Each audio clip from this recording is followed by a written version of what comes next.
आप सभी का स्वागत है। आज आपके समक्ष हिंदी व्याकरण के ऐसे प्रश्नों को प्रस्तुत कर रहा हूं जो महत्वपूर्ण हैं और अनेक बार परीक्षाओं में पूछे जा चुके हैं। आज का कार्यक्रम शुरू करूं उससे पहले पिछले कार्यक्रम में मैंने आप सभी से दो प्रश्न पूछे थे, उस पर विचार कर लेते हैं। पहला प्रश्न था गभस्त का पर्यायवाची क्या होगा। तो गभस्त दो शब्दों से मिलकर बना है, गम और भस। गम का मतलब जाना, भस का मतलब चमकना, माने चमकते हुए जाना, प्रकाश बिखेरते हुए जाना, और ये सूर्य की किरणों के अर्थ में आता है। तो इसका पर्यायवाची क्या होगा? मरीच, मयूख, किरण, अंश, रश्मि, कर। दूसरा प्रश्न था जिजीविषा, जिसका अर्थ होता है जीने की इच्छा। इसका विलोम क्या होगा? मुमूर्षा होगा, और ये मरने की इच्छा। यहाँ पर ये टाइपिंग की गलती है, ये माँ होगा, मरने की इच्छा। तो जिजीविषा का विलोम क्या होगा? मुमूर्षा होगा। आगे बढ़ते हैं, आज के प्रश्नावली की शुरुआत करते हैं। पहला प्रश्न, निम्नलिखित में से किस विकल्प में सभी ध्वनियाँ दंत हैं? ए ता था सा, बी ता दा सा, सी ता धा हा, डी ता था सा। इसका सही उत्तर होगा डी, ता था और सा। ये दंत ध्वनियाँ हैं। आप जानते हैं ता वर्ग की सभी ध्वनियाँ दंत ध्वनियाँ कहलाती हैं, ता था दा धा ना। इसके अलावा सा ये दंत ध्वनि है।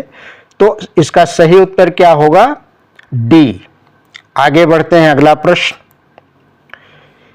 इनमें से कौन सा कथन गलत है? ए आकंठ ध्वनि है, बी स्वर अघोष ध्वनियां हैं, सी उ ओष्ठ ध्वनि है, और डी का स्पर्श व्यंजन है। ए आकंठ ध्वनि है, ये सही है।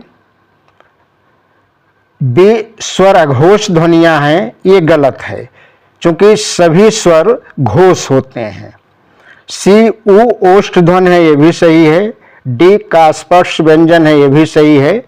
तो इस प्रश्न का उत्तर क्या होगा? बी होगा कि स्वर अघोष ध्वनियां हैं, ये कथन गलत है, क्योंकि सारे स्वर घोष होते हैं।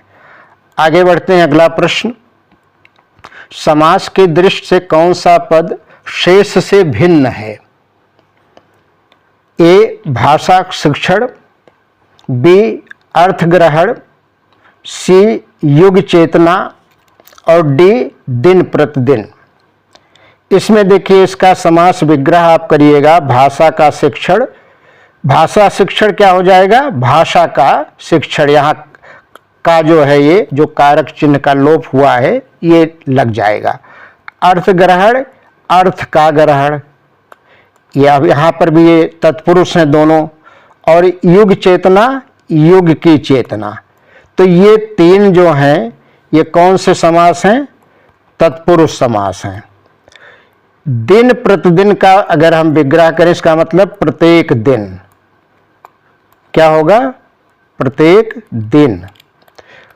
प्रत्येक दिन में, अब यहां प्रत्येक में प्रति लगा है, और प्रतिधन एक, प्रत्येक। प्रति क्या है? ये अव्यय है, तो इसलिए दिन प्रतिदिन ये क्या होगा? अव्ययी भाव समास होगा, अव्ययी भाव समास। तो समास की दृष्टि से कौन सा पद शेष से भिन्न है? इसका उत्तर होगा डी। बाकी तीनों तत्पुरुष समास हैं, डी अव्ययी भाव समास है। आगे बढ़ते हैं, अगला प्रश्न, वातावरण का विग्रह और समास होगा। ए वातावरण रूपी वात कर्मधारय, बी वात और आवरण द्वंद्व, सी वात का आवरण तत्पुरुष, डी वात का बना ऐसा आवरण बहुव्रीहि। इसमें से सही क्या होगा? सी वात का आवरण। वातावरण का समास विग्रह होगा वात का आवरण। वात माने होता है हवा होती है, आवरण माने हवा से ढका हुआ जो क्षेत्र होता है वातावरण। तो ये तत्पुरुष समास होगा। आगे बढ़ते हैं, अगला प्रश्न, निस्सीम शब्द में कौन सी संधि है? ए स्वर, बी व्यंजन, सी विसर्ग, डी दीर्घ। इसका सही उत्तर होगा सी विसर्ग। निस्सीम में कौन सी संधि है? विसर्ग। निह धन सीम, तो इसमें ये विसर्ग है, इसलिए ये विसर्ग संधि का उदाहरण है। आगे बढ़ते हैं, अगला प्रश्न, एकाकिनी शब्द का लिंग बदलें। ए एक, बी एकाकिन, सी एकाकी, डी एकाकिनी। इसका सही उत्तर होगा सी एकाकी। एकाकिनी ये स्त्रीलिंग है, एकाकी पुल्लिंग है, तो सही उत्तर होगा सी एकाकी। अगला प्रश्न है, देवनागरी लिपि का विकास किस लिपि से हुआ है?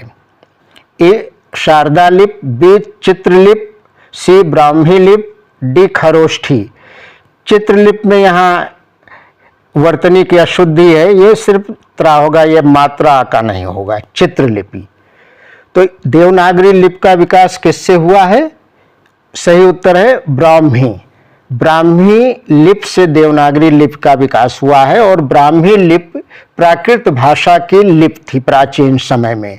इसके अलावा जो शारदा लिपि है, चित्रलिपि है, खरोष्ठी लिपि है, इनका प्रयोग भी अलग अलग क्षेत्रों में, जैसे शारदा लिपि का प्रयोग जो है ये कहाँ होता था? कश्मीर में। पुरानी कश्मीर भाषा का अध्ययन आज भी शारदा लिपि के माध्यम से होता है। चित्रलिपि आप जानते हैं कि सिंध वैली सभ्यता की जो लिपि है जिसमें चित्र बने हुए हैं, वो चित्रलिपि का एक उदाहरण है। खरोष्ठी जो है ये पाकिस्तान और अफगानिस्तान के इलाके में जो भाषाएं लिखी जाती थी, एक ज़माने में उनकी लिपि हुआ करती थी। तो देवनागरी लिपि का विकास किस लिपि से हुआ? सही उत्तर है ब्राह्मी। आगे बढ़ते हैं, अगला प्रश्न, इनमें से कौन सा शब्द समूह से भिन्न है? ए तार्किक, बी स्वाभाविक, सी साहित्यिक, डी अभिव्यक्ति। इसमें ध्यान दीजिए, ये तीनों में कौन सा प्रत्यय लगा है? एक प्रत्यय लगा है। तार्किक में भी एक है, स्वाभाविक में भी एक है, साहित्यिक में भी एक है। अभिव्यक्ति में एक प्रत्यय नहीं है, इसलिए इसका सही उत्तर क्या होगा? इनमें से कौन सा शब्द समूह से भिन्न है? वो डी होगा, क्योंकि इसमें एक प्रत्यय नहीं है, बाकी में एक प्रत्यय लगा है। अगला प्रश्न, इनमें से कौन सा शब्द शब्दकोश में सबसे पहले आएगा? ए सिलसिला, बी सीरत, सी सिमत, डी सिरजती। तो यहां इसका सही उत्तर होगा सी सिमत। सिमत में सा के बाद छोटी ई आएगी, उसके बाद माँ है, और बाकी में आप देखिए इसमें छोटी ई के बाद ला आएगा, इसमें छोटी ई के बाद रा आ रहा है, और इसमें तो बड़ी ई है। तो शब्दकोश में वर्ण के क्रम के अनुसार से सिमत शब्द पहले आएगा, तो सही उत्तर होगा सी। आगे बढ़ते हैं, अगला प्रश्न, कीमती रक्त में दोनों शब्द क्रमशः हैं। ए संज्ञा सर्वनाम, बी उद्देश्य विधेय, सी विशेष्य विशेषण, डी विशेषण विशेष्य। तो कीमती रक्त में देखिए, कीमती क्या है? ये है विशेषण, जो रक्त की विशेषता बता रहा कि रक्त बहुत कीमती है। और रक्त है ये विशेष्य, जिसकी विशेषता बताई जाए वो क्या होते हैं? वो विशेष्य शब्द होते हैं, और जिन शब्दों से बताया जाए वो विशेषण। तो कीमती विशेषण है, रक्त विशेष्य है, इसलिए सही उत्तर इसका होगा डी विशेषण विशेष्य।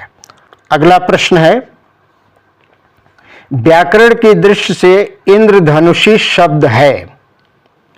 व्याकरण की दृष्टि से इंद्रधनुषी शब्द क्या है? ए विशेषण, बी क्रिया विशेषण, सी संज्ञा, डी सर्वनाम। तो इसका सही उत्तर होगा इंद्रधनुषी। ये रंग की विशेषता बता रहा है कि कैसा रंग है आसमान में, इंद्रधनुषी रंग है जैसे कहते हैं आप, तो इसलिए ये विशेषण है। और कौन सा विशेषण है?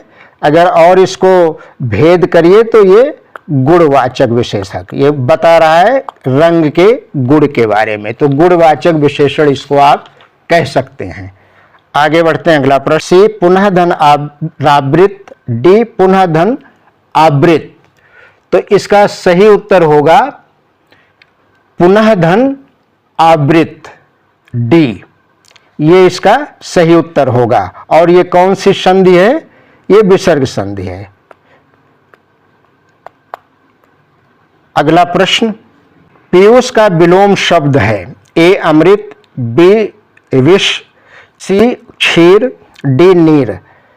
पीयूष का मतलब क्या होता है? पीयूष का मतलब होता है अमृत,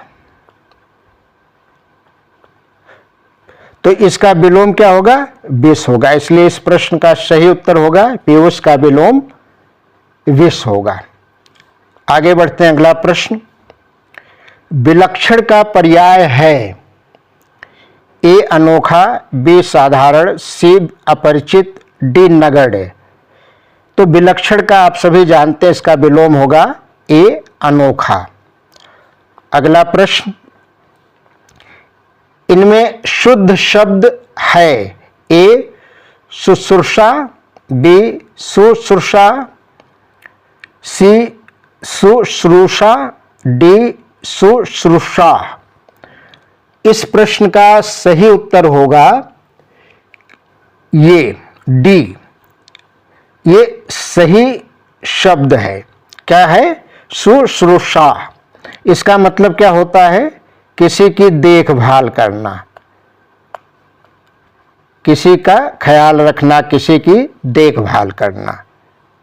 तो सही वर्तनी डी है। आगे बढ़ते हैं, अगला प्रश्न। उत्तर व पूर्व के मध्य की दिशा वाक्यांश के लिए सार्थक शब्द बताइए। तो उत्तर व पूर्व के बीच की जो दिशा होती है उसको क्या कहा जाता है? उसके लिए एक शब्द है ईशान। तो इस प्रश्न का सही उत्तर होगा ए ईशान। उत्तर व पूर्व के मध्य की दिशा को क्या कहते हैं? ईशान। जबकि उत्तर और पश्चिम की दिशा को क्या कहा जाता है? वायव्य। और दक्षिण और पूर्व की दिशा को आग्नेय कहते हैं, और दक्षिण और पश्चिम की दिशा को नैऋत्य कहते हैं। तो ये चारों शब्द याद कर लीजिए, परीक्षा में अक्सर पूछे जाते हैं। आगे बढ़ते हैं, अगला प्रश्न। जरठ जठर शब्द युग्म का अर्थ है, ए जड़ी बूटी शरीर, बी वृद्ध ज्वाला, सी जवान पेट, डी बूढ़ा पेट। तो जरठ का क्या अर्थ होता है? जरठ का अर्थ होता है बूढ़ा या वृद्ध व्यक्ति के लिए आता है शब्द। और जठर आप जानते हैं इस पेट के लिए आता है। जठर का मतलब हुआ पेट, या इसके लिए उदर भी कह सकते हैं आप एक शब्द। इसीलिए उदराग्नि जठराग्नि कहा जाता है पेट की आग को। तो जरठ और जठर शब्द युग्म का सही अर्थ होगा डी, बूढ़ा और पेट। अगला प्रश्न। इनमें से किस वाक्य में पूर्णकालिक क्रिया प्रयुक्त हुई है? ए वह कल गया, बी मालिक ने चौकीदार से फाटक खुलवाया, सी बालक पढ़कर सो गया, डी उसने यह कार्य बच्चे से करवाया। आप जानते हैं पूर्णकालिक क्रिया किसे कहा जाता है? जब कर्ता एक कार्य को पूरा करके, एक क्रिया को पूर्ण करके दूसरी क्रिया को करता है, तो वहां क्या होता है? पूर्णकालिक क्रिया। तो इसलिए आप देखिए सी इसका सही उत्तर होगा, बालक पढ़कर सो गया। माने पहले बालक ने पूर्व में क्या क्रिया की? पढ़ाई खत्म की, और उसके बाद दूसरी क्रिया सो गया। तो सही उत्तर होगा बालक पढ़कर सो गया। ये पूर्णकालिक क्रिया का उदाहरण है। अगला प्रश्न है, इनमें से किस शब्द में अपादान तत्पुरुष समास है? ए पदच्युत, बी शोकाकुल, सी बाढ़ पीड़ित, डी हस्तलिखित। ध्यान दीजिए, अगर इसका समास विग्रह करेंगे, पदच्युत माने पद से च्युत, च्युत माने जिसको हटा दिया गया हो, क्या होगा? पदच्युत माने पद से निकाल दिया गया हो, पद से हटा दिया गया हो।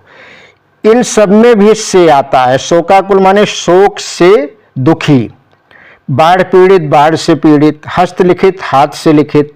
लेकिन इन तीनों में सेपरेशन या पृथकता का भाव नहीं है, पृथक होने का भाव नहीं है, अलगाव का भाव नहीं है। और अपादान तत्पुरुष में क्या होता है? जब अलगाव की बात कही जाए। इसलिए इसका सही उत्तर होगा ए, पदच्युत, पद से हटा देना, पद से अलग कर देना। तो सही उत्तर होगा अपादान तत्पुरुष का उदाहरण है पदच्युत, बाकी वो अपादान तत्पुरुष के उदाहरण नहीं है। आगे बढ़ते हैं, अगला प्रश्न, निम्नलिखित में से किस शब्द में व्यंजन संधि है? किस शब्द में व्यंजन शब्द है? यहां ध्यान दीजिए, पहला है ए नमस्ते, दूसरा है नीरस, तीसरा है तदनुसार और चौथा है अत्याचार। तो यहां पर नमस्ते, अगर इसको आप संधि विच्छेद करिए तो यह क्या बनेगा? नमः धन ते, तो ये विसर्ग संधि हुई। नीरस है, इसमें भी आप देखिएगा तो क्या होगा? नि, धन रस, ये भी विसर्ग संधि हुई। और इसके अलावा तदन अनुसार, ये क्या होगा? तत् धन अनुसार, ये कौन सी संधि है? व्यंजन संधि का उदाहरण है। ता इसमें व्यंजन है और आ, तो तदनुसार हो गया। अत्याचार, अत्याचार में अति धन आचार, ये किसका उदाहरण है? ये यड़ संधि का अत्याचार, इसमें या बन रहा है। तो सही उत्तर क्या होगा कि निम्नलिखित में से किस शब्द में व्यंजन संधि है? सही उत्तर है सी, तदनुसार, जो तत् धन अनुसार से बन रहा, जिसमें व्यंजन संधि है। बाकी दो में विसर्ग संधि है और डी में यड़ संधि है।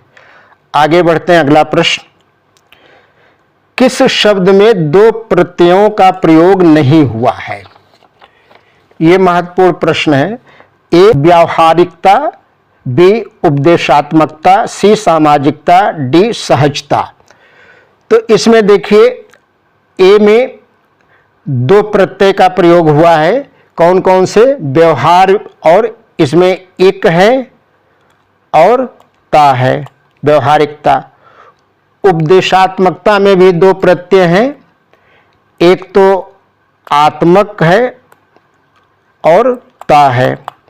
सामाजिकता में भी आप देखिए, इसमें क्या है? इक है और ता है। इसमें भी दो प्रत्यय का प्रयोग हुआ। तो इसमें और इसमें, एबीसी में दो दो प्रत्यय हैं। सहजता में सिर्फ एक प्रत्यय है ता, सहज धन ता। तो इस प्रश्न का सही उत्तर होगा डी। किस शब्द में दो प्रत्ययों का प्रयोग नहीं हुआ है? वो डी है, सहजता। अगला प्रश्न, निम्न विकल्पों में से दिए गए शब्द आरोहण का विलोम होगा, माने विलोम क्या होगा? आरोहण शब्द का विलोम क्या होगा? अब यहां ध्यान दीजिए, आरोहण शब्द का मतलब क्या होता है, क्योंकि विलोम आप तभी लिख पाएंगे जब शब्द का अर्थ आपको मालूम हो। तो इसलिए परीक्षाओं में कई बार इतने कठिन शब्द पूछे जाते हैं जिनका अर्थ नहीं पता होता। विलोम तो हमें पता होता है, इसलिए कठिन शब्दों का अर्थ जानने की प्रैक्टिस बहुत आवश्यक है। तो आरोहण का मतलब होता है, क्या होता है? ऊपर चढ़ना। तो इसका विलोम होगा कि नीचे उतरना। नीचे उतरना है अवरोहण। क्या होता है? अवरोहण। इसका मतलब क्या होता है? नीचे उतरना। आरोहण का विलोम होगा अवरोहण। आगे बढ़ते हैं, अगला प्रश्न, अलंकार शब्द में कौन सा उपसर्ग है? अलम धनकार, अलंकार ये बनता है। तो सही उत्तर होगा अलम। ये बहुत बार परीक्षाओं में पूछा गया है। आगे बढ़ते हैं। रविवार है वह घर पर ही रहेगा। रेखांकित शब्द को पहचानिए। रेखांकित शब्द क्या है? ही है। प्रत्यय, सी निपात, डी उपसर्ग। तो इसका सही उत्तर होगा डी निपात। निपात वह शब्द होते हैं जो किसी शब्द के बाद में लगकर उसके अर्थ पर विशेष बल देते हैं, एम्फेसिस देते हैं, जोर देते हैं। यहां ध्यान दीजिए, रविवार है, आप सामान्य रूप से कहिए वह घर पर रहेगा, एक सामान्य हुआ। जब आप कहते हैं घर पर ही रहेगा, तो ही जो शब्द है ये विशेष बल दे रहा है कि वो घर पर ही रहेगा और कहीं नहीं होगा। इसलिए किसका उदाहरण है? ये निपात का। आगे बढ़ते हैं। अगला प्रश्न, निम्नलिखित में पुल्लिंग शब्द कौन सा है? ए मजा, बी सजा, सी कजा, डी रजा। अब इस देखिए, पुल्लिंग या लिंग की पहचान करने के लिए उन शब्दों का आप वाक्य प्रयोग करिए तो उससे पता चल जाता है। जैसे आप कहेंगे ये मजा आ रहा है, तो ये निश्चित रूप से पुल्लिंग हो गया। बाकी आप देखिए, बी सजा, सजा दी जाती है, कजा हो गई, रजा जरूरी है, रजा चाहिए, रजा नहीं मिलती है। तो ये तीन शब्द क्या हैं? स्त्रीलिंग है। तो निम्नलिखित में पुल्लिंग शब्द कौन सा है? मजा। ये एक अपवाद है, क्योंकि ज्यादातर आकारांत शब्द जो होते हैं वे स्त्रीलिंग होते हैं। तो एक तरह से मजा शब्द एक अपवाद की तरह पुल्लिंग है। आगे बढ़ते हैं। अगला प्रश्न, निम्न तद्भव शब्द के उचित विकल्प का चयन करें। शब्द क्या है? मकड़ी। मकड़ी का तत्सम क्या होगा? ए मर्क, बी मरकट, सी मरकटी, डी मरकट। बी करकट था। तो इसका सही उत्तर क्या होगा? मकड़ी का तत्सम रूप क्या है? तत्सम शब्द क्या है? मरकटी। इसलिए इसका सही उत्तर होगा मरकटी। मरकटी तत्सम है, मकड़ी तद्भव शब्द है उसका। आगे बढ़ते हैं। अगला प्रश्न, हिंदी भाषा में निम्नलिखित में से कौन सा शब्द फ्रेंच भाषा से लिया गया है? ए गार्ड, बी सूटकेस, सी कारतूस, डी अलमारी।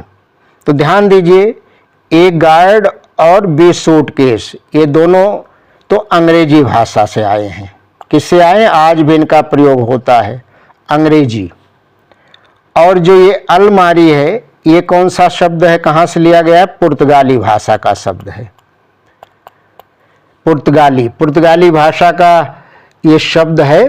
पुर्तगाली भाषा के कुछ और बहुत प्रसिद्ध शब्द हैं जो हम रोज अपने जीवन में प्रयोग करते हैं, जैसे बाल्टी, चाबी, साबुन। ये तीनों शब्द पुर्तगाली हैं। कारतूस शब्द ये क्या है? ये फ्रेंच भाषा का है। तो इस प्रश्न का उत्तर क्या होगा?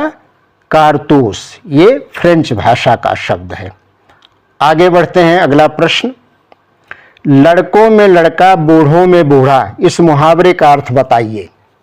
लड़कों में लड़का, बूढ़ों में बूढ़ा।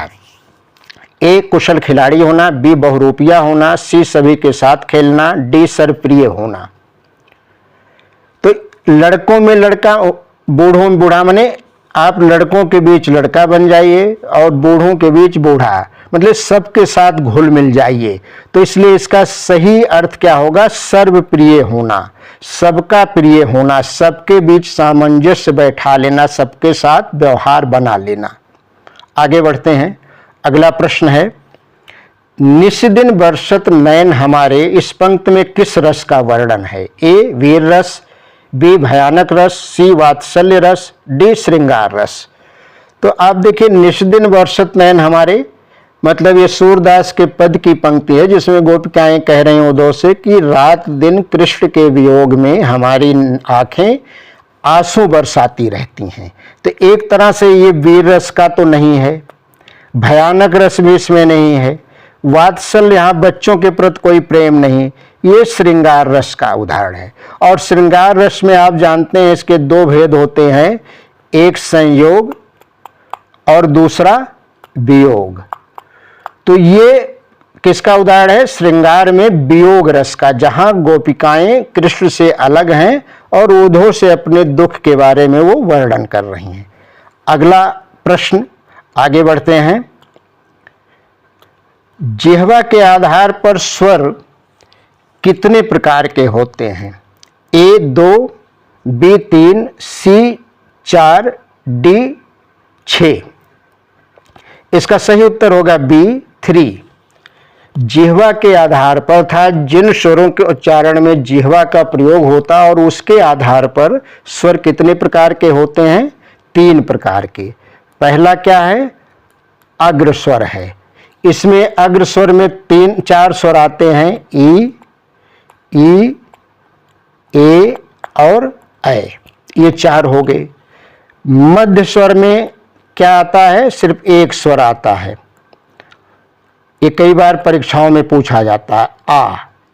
ये इसके उच्चारण में जीभ हमारी लगभग उदासीन रहती, स्थिर रहती, न्यूट्रल रहती है, इसलिए मध्य स्वर को एक और नाम दिया जाता है। कई बार परीक्षाओं में पूछा जाता है उदासीन। उदासीन यहाँ लिख दे रहे हैं, उदासीन स्वर क्या है? तो ये इसी मध्य स्वर आ को कहा जाता है, जिसके उच्चारण में जीभ न्यूट्रल रहती, उदासीन रहती है। और अग्र स्वर में जीभ आगे आके टकराती, जब आप ई कहते हैं, ए आई कहते हैं। और तीसरा जो होता है वो क्या है? पश्च स्वर, जिसमें जीभ पीछे टकराती है। जैसे आप कहते हैं आ उ, तो जीभ आगे नहीं पीछे टकराती। इसके कितने स्वर हैं? आ, उ, बड़ा उ और औ, ओ और मैं यहां लिख रहा हूं औ। एक और स्वर है, आजकल अंग्रेजी भाषा से आया हुआ है, जैसे वो डॉक्टर या कॉफी के वर्तनी में आप लिखते हैं, वो क्या है? ये वाला, जैसे डॉक्टर को ऊपर लगाते हैं, तो ये कौन सा है? ये इस तरह बिना बिंदी के चंद्रबिंदी। तो इसको भी पश्च स्वर माना जाता है। कई बार परीक्षाओं में भी पूछ लिया जाता है। प्रश्न यहाँ समाप्त होता है और ये आखिरी प्रश्न था आज की प्रस्तुति के। एक बार फिर मैं आप सबसे एक प्रश्न पूछ रहा हूं और उम्मीद करता हूं आप कमेंट में इसका उत्तर जरूर देंगे, नहीं तो अगली प्रस्तुति में, अगले वीडियो में इसका विलोम बताऊंगा। वो शब्द क्या है? अधित्य का। इसका विलोम बताइए, इसका विलोम क्या होगा? आप सोचिए, आता हो तो अभी आप कमेंट करके बताइए, नहीं तो बाद में बताइए। लेकिन ये कई बार परीक्षाओं में पूछा गया, इसलिए मैंने ये प्रश्न आपसे पूछा है। तो इस प्रकार से आज की प्रस्तुति यहीं समाप्त होती है। मुझे उम्मीद है कि आपको यह सार्थक और उपयोगी लगे होगी। कहीं कोई कमी या त्रुटि आपको नजर आए तो कृपया मेरे कमेंट बॉक्स में जाके मुझे ज़रूर बताइए, जिससे मैं अगले वीडियो में अपने आप को सुधार सकूं और बेहतर रूप से प्रस्तुत कर सकूं। सिर्फ एक निवेदन आपसे है, कृपया मेरे चैनल को आप लाइक और सब्सक्राइब ज़रूर करें, जिससे आप मुझसे जुड़ सकें। आगे इस तरह के और भी प्रस्तुतियां मैं लगातार करने की कोशिश करूंगा। धन्यवाद।